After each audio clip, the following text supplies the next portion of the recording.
বিশ্বের সবচেয়ে পরিষ্কার পাবলিক টয়লেট কোথায় জানেন? সেটা কোনো বিলাসবহুল হোটেলে না, কোনো ৫ তারকার রিসোর্টেও না, বরং চীনের এক সাধারণ পার্কের এক কোণায় দাঁড়িয়ে আছে এমন এক পাবলিক টয়লেট যা এতটাই আধুনিক, স্বয়ংক্রিয় আর পরিষ্কার যে আপনি অবাক হয়ে যাবেন। মাটিতে পড়া একটা বাদাম বাটার দাগ পর্যন্ত নিজে নিজে চিনে নিয়ে পরিষ্কার করে ফেলে। এই টয়লেট যেন এক একটা জীবন্ত রোবট। চীনের চেংদু শহরের একটি পার্কে এই টয়লেট তৈরি করেছে একটি স্থানীয় প্রযুক্তিভিত্তিক নির্মাণ প্রতিষ্ঠান, যারা পুরো অভিজ্ঞতাটাকেই বদলে দিয়েছে প্রযুক্তি দিয়ে। এই টয়লেট পুরোপুরি সেন্সর, অটোমেশন আর বুদ্ধিমান সফটওয়্যারে ভরপুর। প্রথমেই বাইরে থেকেই চোখে পড়ে ডিজিটাল স্ক্রিন, যেখানে দেখায় কোন কক্ষ ফাঁকা, কোনটা দখলে। ভেতরে ঢুকলেই সেন্সর বুঝে নেয় আপনি প্রবেশ করেছেন। দরজা নিজে থেকে বন্ধ হয় এবং ভেতরে স্বয়ংক্রিয়ভাবে বাতি জ্বলে ওঠে। সবচেয়ে চমকে যাওয়ার বিষয় হলো এই টয়লেটের ফ্লোরে ইনফ্রারেড সেন্সর বসানো আছে, যেগুলো বুঝে নিতে পারে মেঝেতে কোনো দাগ পড়েছে কিনা, পানির ছিটে পড়েছে কিনা বা ময়লা জমেছে কিনা। এরপর কাজ শুরু করে স্বয়ংক্রিয় পরিষ্কার ব্যবস্থা।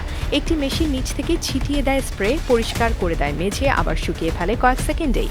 কমোড, বেসিন, এমনকি দরজার হ্যান্ডেল পর্যন্ত দিনে ৪ বার ইউভি স্যানিটাইজিং হয়।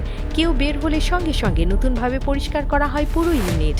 ভেতরে দেয়ালে ছোট স্ক্রিনে চলতে থাকে স্বাস্থ্য তথ্য, হাত ধোয়ার নির্দেশনা, এমনকি শিশুদের জন্য ভিন্ন রঙের অ্যানিমেশন। প্রতিটি বেসিনের পাশে আছে অটোমেটিক সাবান ও গরম ঠান্ডা পানির সুবিধা।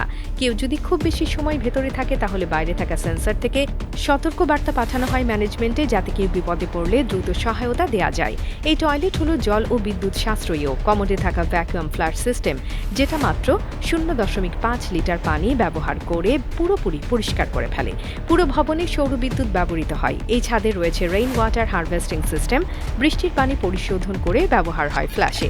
এই টয়লেট এতটাই পরিচ্ছন্ন যে এখানকার পরিচর্যাকারীরা মাসে একবার এসে শুধু যন্ত্রপাতি চেক করে যায়, বাকিটা মেশিন নিজেই করে। চীনের সরকার এই প্রযুক্তিকে এখন টয়লেট রেভলিউশন নামে চালু করেছে বিভিন্ন প্রদেশে। পর্যটন এলাকায় এই ধরনের অত্যাধুনিক টয়লেট বসানো হচ্ছে, যাতে মানুষ শুধু প্রয়োজনেই নয়, বরং গর্ব করে ব্যবহার করতে পারে। কারণ বাস্তবতা হলো, পাবলিক টয়লেট বিষয়টি এখনও অনেক দেশে অবহেলার জায়গা। দুর্গন্ধ, অস্বাস্থ্যকর পরিবেশ এবং অনিরাপত্তার আশঙ্কায় অনেকেই বাইরে টয়লেট ব্যবহার করতে চান না। এই প্রযুক্তি বদলে দিচ্ছে সেই মনোভাব। বাংলাদেশেও এরকম উদ্যোগ গ্রহণ করা গেলে বড় শহরের বাস স্ট্যান্ড, পার্ক, বাজার বা পর্যটন এলাকায় স্বাস্থ্যকর পাবলিক টয়লেট সংস্কৃতির সূচনা হতে পারে। প্রযুক্তি যদি ঠিকভাবে ব্যবহার হয়, তাহলে শৌচাগারও হতে পারে মানুষের গর্ব।